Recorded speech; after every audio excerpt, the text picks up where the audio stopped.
दुनियार प्रकृति कूल किछि ना किछि नूतन घटना देखा मिलता है किंतु गोटे धान गुटीरू दुईटी पूर्ण चाउल बाहरिबा घटना निश्चित भावे असामान्य।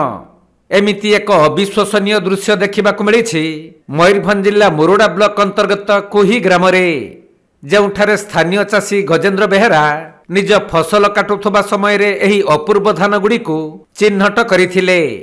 तेबे गजेन्द्र एही धान फसलर बिहन तांको ससुर घरु आनिथिबा समय रे सेमाने कहिथिले जे एही बिहन चाष कले गुटिए धानरू दुईटी चाउल बाहरिबो।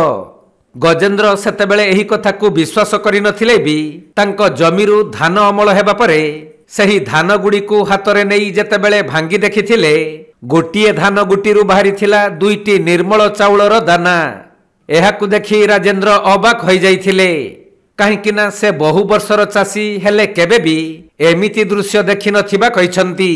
अमल तो एले बर्तमान कहबने पिटापिटी चली तो धान भल आसे बालीमुंड कुड़ीणा बालीमुंडलू आनी धान मो शशुर घर तापर गोटे धान बिहानटा आनिले गोटे धान दुईटा चाउल होची जानिथिला। हां जानिथिले सेमने कहिसंती जे दुईटा चाउल बाहरिबो गोटे धान रे आ भल ना कोन बिहान नाटा मु कहि परिबिनी कि सेमाने भी कहि नहते। तो ए अंचल रे आपण एका ही धान चाष करथिले? आया ए अंचल रे मु एका ही चाष करिछि।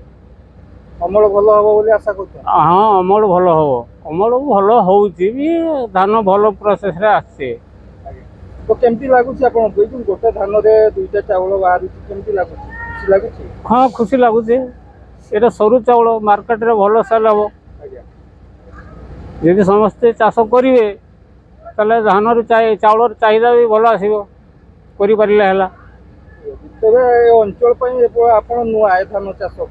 हाँ मुझे अंचल नुआ। तेबे गोटे धानरू दुईटी चाउल मिलिबा एक प्रकार अद्भुतपूर्व घटना। हेत वैज्ञानिक प्रक्रिया रे एही परि धानर बिहन को प्रस्तुत करा जाइछि बा प्राकृतिक भावे केबे केबे एमिति परिवर्तन भी होई पारे। एही घटना ग्राम रे चर्चार विषय पलटिथिबा बेले पड़ोशी चाषी माने मध्य एही दुई चाउलिया धान को देखिबा पई गजेन्द्रंको खळा को धाई आसुछंती। एहा बीजर जेनेटिक परिवर्तन, माटीर विशेषता किंबा एक उन्नत किसमर प्रभाव होई पारे। निज बिलरे एपरी धान फसल फलिथिबारु गजेन्द्र बेस खुशी अनुभव करिसंती।